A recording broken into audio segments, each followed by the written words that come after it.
Good morning to you. By most accounts, Kentucky basketball coach John Calipari is the king of college basketball. Since coming to UK in 2009, Coach Cal has reeled in a top 2 recruiting class every single season, and he has led the Wildcats to 4 Final Fours, including the 2012 National Championship. Clay Travis of Fox Sports 1 appeared on an Arkansas radio show Friday morning and explained his theory as to why Cal has been so successful at Kentucky.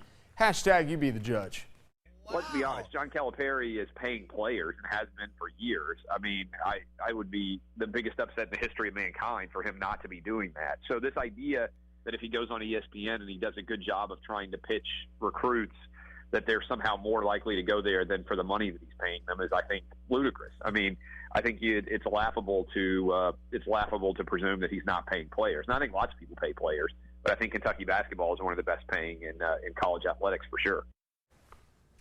All right, for the record, nowhere has there ever been any report or any indication that Calipari, whether at UMass, Memphis, or Kentucky, has paid any of his players. There was one UK Wildcat who did not get drafted in the NBA draft earlier this week, but his shot at the NBA is not over. Alex Poythress will play in the Summer League for the Orlando Magic. Poythress averaged just more than 10 points and 6 boards a game last season. He only played in 8 games his junior year due to a torn ACL. On the football side of things, UK football players were on the phones this week calling season ticket holders, thanking them for renewing their tickets. Among those players, you see him right there, the Paintsville native Cash Daniel. Last year's Mr. Football says it was a good chance for the players to interact with the fans and let them know how much they appreciate their support.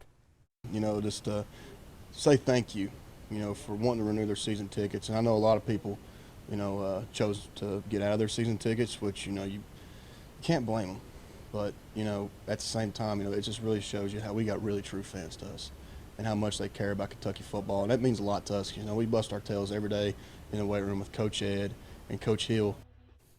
All right, the Reds and the Padres last night. The Cincinnati Reds honoring the Big Red Machine in their 1976 World Series championship prior to the game. Padres, they touched the plate in the first. Will Myers, bye. He gone deep to center for a solo shot. 1-0 visitors, now 3-2 in the third. Jay Bruce gives Cincy the lead with a 2-run base hit to right. Zach Kozar come on in, and Joey Votto come on in. But Myers strikes again in the fourth. Another scoring hit right here, and San Diego makes it back-to-back wins over Cincinnati, 13-4.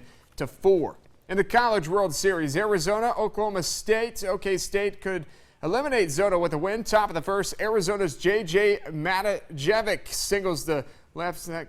Come on in, Zach Gibbons. He comes on at home. 3 innings later, Arizona up 3-0. Men on the corners, and Gibbons hits a sac fly to right and sends Cesar Salazar home. Wildcats up 4-0. We go bottom fourth. Connor Costello puts the Cowboys on the board with an RBI triple to right, but they wouldn't be able to come back as they fall 9-3 to Arizona. A final rematch between these two today at 3 on ESPN2. Coastal Carolina also facing elimination, taking on TCU. A solid game from starter Andrew Beckwith gets the punch out to end the 5th inning. As Coastal Carolina is up 2-0, then some offense in the 7th. David Parrott, the run-scoring ground rule double to deep left. Coastal Carolina forces a winner-go-home game tonight, 8 o'clock on ESPN. That's a look at sports this morning. Enjoy your morning.